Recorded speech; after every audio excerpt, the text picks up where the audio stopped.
Welcome back, everybody. This is Brian Smith with the Who's Next Football Recruiting Podcast.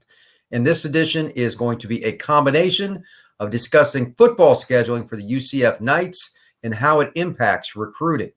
Now, UF and UCF have finally, and I do mean finally, scheduled a series. Now, there's only 3 games, and none of them are this year or next year, but at least this series has come to fruition. The 3 games will be UCF at Florida, October the 5th, 2024. That game will be played in Gainesville. And then again on 2030, September 14th, UCF actually hosts UF in the Bounce House. And then the final game of the 3-game slate will be UCF at Florida, September 3rd, 2033. This 3-game series has a couple of different implications in regards to recruiting for UCF, so I want to get right to that. And here's the first point. Now, it may not be in the 2021, 2022 season, etc., but any recruit that you're bringing in for the 2022 class, etc., you're going to be able to tell that young man, hey, you're going to get a chance to play against the Gators in a very famous stadium, Ben Hill Griffin Stadium, on the campus of the University of Florida. It's a rivalry game. This is how we're elevating our program. And that's just as straightforward as it gets. This is very important for UCF because, as I'll talk about here in just a minute in my segment regarding football recruiting, this is a program that needs to find different ways to be creative with scheduling, because not being a Power 5 school, whether you like hearing that term or not, it matters a lot in terms of scheduling, both with athletic directors around the country as well as with recruits. They want to play Power 5. That's the majority of them. That's reality. That's kids telling me this from me being a guy that interviews a lot of recruits, talks to a lot of coaches around the country, etc. Now, if you start scheduling some of these programs, it impacts UCF in a very positive manner.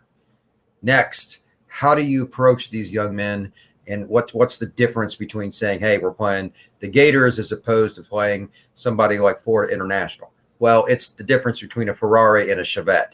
You're talking about an opportunity to play somebody on national TV in a stadium with over 90,000 fans, and it's only a couple hours away.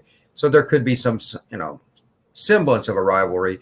But again, that's only 3 games over just over 10 years. So I don't really know how you're going to approach it long term, and that's the other thing I'll talk about here in a second. But first off, I guarantee you there have been conversations between UCF head coach Gus Malzahn, his staff, etc.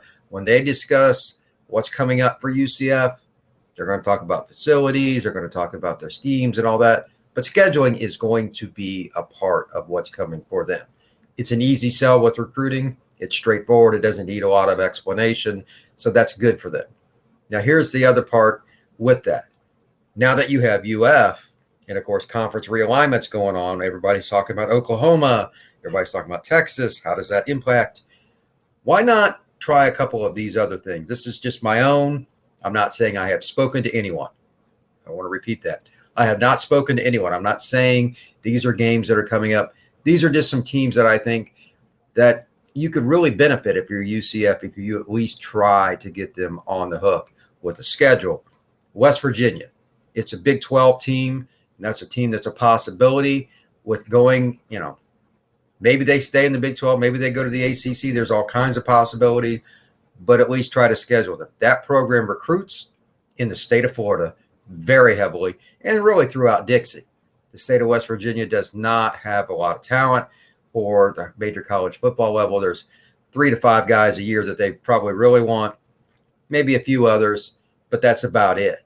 Now, you take that program down here, you put them in the Bounce House, or you could play them somewhere else here in the state of Florida too. You could do a series with a different combination. Maybe play one of the games in Jacksonville. That'd be great for the UCF players too. You can add more revenue, more things like that.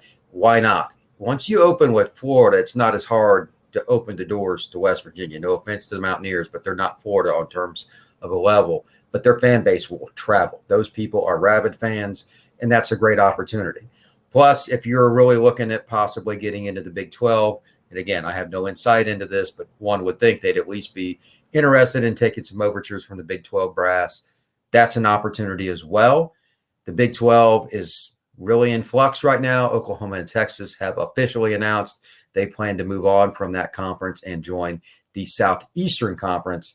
I think that'll actually happen sooner than later. It's scheduled for 2025 when the original keyword here, original contract, is over with television between those two schools, along in conjunction with the other programs in the Big 12. But with Warriors, yeah, to be honest, excuse me, it could happen a lot faster. So UCF could also look at this from a perspective, why not schedule one or more of the programs that are in the Big 12 that are actually inside the state of Texas? You may be playing them anyway. It may show a little bit of, hey, we're not afraid to play anybody. Why not call Baylor? Why not call Texas Christian, etc.? And maybe they have. I don't know. But that would be a great idea. You open yourself to more Texas recruiting, which UCF has done a little bit of already. That's one. And then two, here's the other interesting part of it. If you do that, you're going to get some of those guys saying, hey, they really do want to be a part of this. It'd be good for us because we open the doors on the backside of it. You know, whether you're Oklahoma State, whether you're Texas Tech, whether you're Iowa State, whichever teams are still in that conference, they see UCF wanting to come to Texas. Maybe that opens the door for them. They're more likely to want UCF because UCF is obviously within the state of Florida. It's a great opportunity. That is just the way scheduling works. And, you know, ADs look at it differently than coaches. Coaches look at it from how do we gain revenue / how do we increase our recruiting? Because with better players, you have a chance to win. It's not rocket science. The question is just how do you get it done? Because, again, scheduling for whatever reason, as long as I've been alive in college football, is usually projected years out. And if you try to call somebody, you know, pick the school, you may think, well, within the next 5 years, surely we can get at least one game, even if we just wanted to play on the road. That's not even guaranteed. As ridiculous as that sounds, I'm sure there are people saying to themselves, if they listen to this podcast, they're like, that's ridiculous. It's true. From somebody who has, unfortunately, direct knowledge of this, it makes me angry, but a lot of games are scheduled way out, and then they look stupid in hindsight, but they do it anyway. I don't know why. You'll get some goofy games that happen, and they get bought out later, etc. UCF could run into some of that, but that's why you call more than one school. With that, I want to talk a little bit about recruiting with direct impact. There are several different programs that have had what they call like a barbecue or something like that. And, you know, it's no big deal what you call it. Every school has their own theme. It's kind of an end of the summer opportunity and an opportunity to find a way to get more kids on campus, do something about it. It's not like an official visit. This is very important here. It's an unofficial visit. Now, unofficial visit means the player in question goes on to do whatever it is that he's doing on campus with their, you know, with the coaches, the administrative staff, the recruiting staff, but they have to pay to get there and get back home. It's not an official visit. So keep that in mind. UCF had a bunch of players on campus this past weekend. I got some of them written down. It's just interesting because, you know, you don't necessarily hear a ton of it coming in. Some schools try to get it promoted. They throw out a ton of information way ahead to guys like myself to try to get them to write articles or whatever. It just, every school is different. There's no right or wrong way. But UCF really tried to get players from the state of Florida for this event. There were 20 plus players here. There was one JUCO kid, but other than that, it was high school kids from the state of Florida. And that's a very important theme because as we start fall camp, I was at Carrollwood Day School yesterday, just as an example. As we start camp for high school football, there's a lot of talent that's right here in the greater Orlando, Tampa, Tacoma, all the way across I-4. Just think of I-4 if you live in Central Florida, as much as it pains me to think about driving on that road. That area, Lakeland, Winter Haven, Kissimmee, all the way across, it is incredible. There's a lot of players in that area from Jones High School, from Apopka, Wekiva, etc., that can be recruited and play for any school in the country. Alabama, Ohio State, USC, whatever program you want to talk about, There's talent to do that. So here are a few of the kids that made it. First off, and I think this is a very important guy from a leadership standpoint of the class, because I know him well, and he's a kid that a lot of the people in Central Florida respect. Nakai Martinez, he's the corner that is committed to the Knights from Apopka High School. He's a kid that played as a freshman at Apopka. Very, very few young men do that. He's committed to the Knights. He had offers from several other prominent programs, SEC, etc. That's a kid that came in. The player that nobody talks about that much, maybe it's just because he's quiet, and I've had a chance to interview him once, is Keanis Thompson. He's a great prospect out of Lakeland. He was there again. He's very much committed to the program, and he's just a good kid. He's quiet. He's a bit of an introvert, but that is a very nice guy, and he's important to that program because you can't find defensive linemen like him. He is also committed to the Knights. Miguel Maldonado, also committed to UCF from Lakeland. He's unique because he's a basketball kid that's transitioning to football, and even in 1 year, he's already better than a lot of the kids I see ranked way higher than him. And he's a player that isn't getting a lot of respect. Maybe it's because he committed early. That's an important get for UCF, and you could never have enough offensive tackles. It's a lot like finding players that are, they're just difficult to get at that height that can move like that. He's 6'5", 6'6", and he's 320, 330, somewhere in that range. If they can get him on campus and he can just do the normal things that you have to do, he could play pretty early. Those were three key commitments. But as far as guys that, both 22 and 23 were on campus that, could also come in and play early, Jaden Gibson was on campus. For those of you that don't know about him, he's a wide receiver out of West Orange High School. And West Orange is just right around the corner, actually, from Apopka. It's one of those programs on the northwest side that always has some players, but they're really loaded for this upcoming season. Jaden is a 6'5.5", 180-pound, 185-pound receiver. He tore it up at the opening. He's a kid that's got offers from Georgia, from Florida, etc., all across the country. He's got 30-plus offers. He was on campus for UCF. That's an important factor, and that's how recruiting. Now you're looking at how do we approach this? What kind of pitch can Hey, we're going to play Florida. That's something. I mean, Jaden can go wherever, and he's another good kid, but he can go wherever. You're not going to just get him based on just saying come to UCF. You need a special pitch to get him to come to a non-Power 5 school. That's just true. Now, how much that's going to impact him, I don't know. He's kind of a just go day by day kid. He's very happy-go-lucky, but what do you got to lose? What do you got to lose? The other kid that I want to talk about is Leighton Nelson. He's an offensive lineman, again, an Orlando kid. He plays at Boone, I believe. It's here in Orlando. This is a kid that if you could pair him with Maldonado and you have bookends, I don't know which one plays right, which one plays left. I doubt it would matter much. That's a great haul. They had him on campus again. He may or may not make his decision here coming up.